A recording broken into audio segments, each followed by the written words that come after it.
बच्चू कडूंना पदाले मोठं केलं होतं. या अचलपूरचं नाव अगदी महाराष्ट्रात आजही लोक गर्वानं घेतात.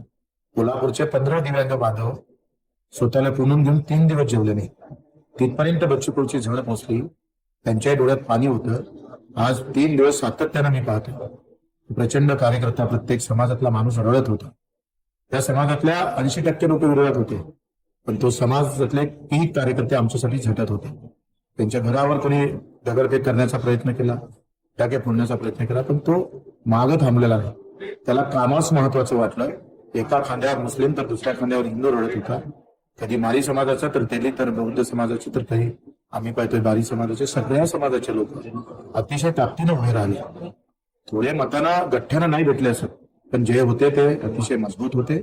आणि मला याच्यात किंचितही मी खसलेलो नाही, खसणार पण नाही. आज भी मैदान में हूँ, कल भी रहूंगा, परसों भी रहूंगा और बहुत ताकत से रहूंगा.